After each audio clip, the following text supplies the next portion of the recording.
আসসালামু আলাইকুম প্রাণপ্রিয় বন্ধুগণ, নুরানি এক সৃষ্টির কথা করিব বর্ণন।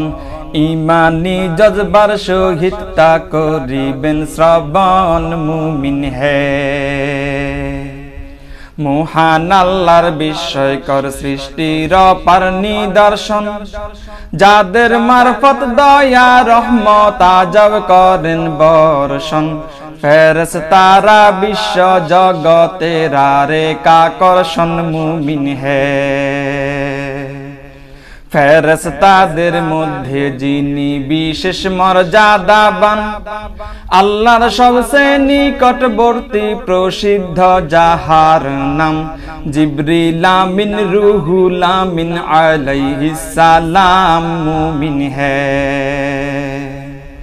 হযরত জিবরাইল আল্লাহর এক নিষ্ঠ বান্দা গোলাম, তাহার শানে প্রেরণ করি শত কোটি সালাম।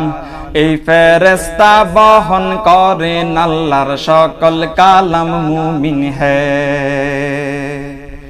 নবী রাসূল গণের কাছে আসলো যত বাণী, পবিত্র এই বার্তা বাহক বহন করেন জানি। আরশের মালিকের নিকট সে বিশ্বস্ত সম্মানী। মুমিন হে তার ক্ষমতার কথায় আর করিব কি বর্ণনা, লুত জাতিকে ধ্বংস করার আছে এক ঘটনা। পুরো জাতিকে উল্টাই করলেন খবর রচনা। মুমিন হে সুখে দুঃখে নবীগণের সঙ্গের সাথী হয়ে আল্লাহ দ্রোহীদের সাথে যুদ্ধ করে ন ভয়ে। বদর নীলদ অগ্নিকুণ্ড ছিলেন সব জায়গায়। মুমিন হে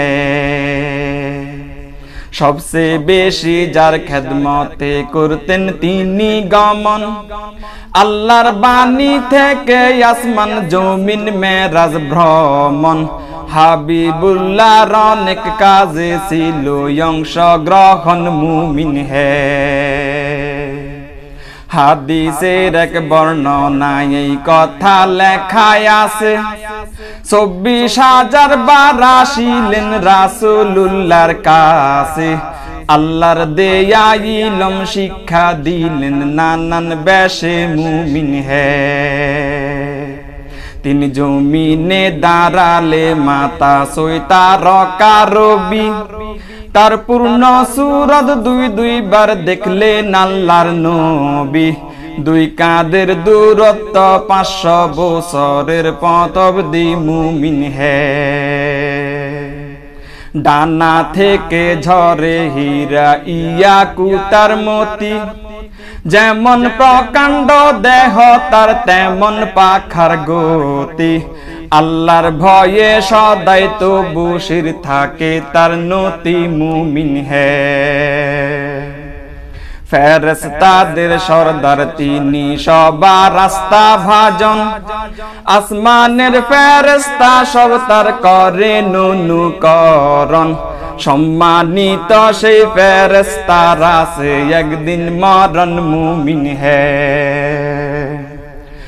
একদা রাসূলে পাক জিবরাইলকে ডেকে কয়, রবের সাথে আপনার সাক্ষাৎ কি কখনো হয়? জিবরাইল চমকে উঠে বলে, এই তো সম্ভব নয়। মুমিন হে ওরে বান্দা সদাই আল্লাহর নামটি করেন যাপন, অন্তরে তার দৃঢ় বিশ্বাসের বীজ রাখেন বপন। একদিন পরিপূর্ণ হবে জান্নাত লাভের স্বপন। বন্ধু হে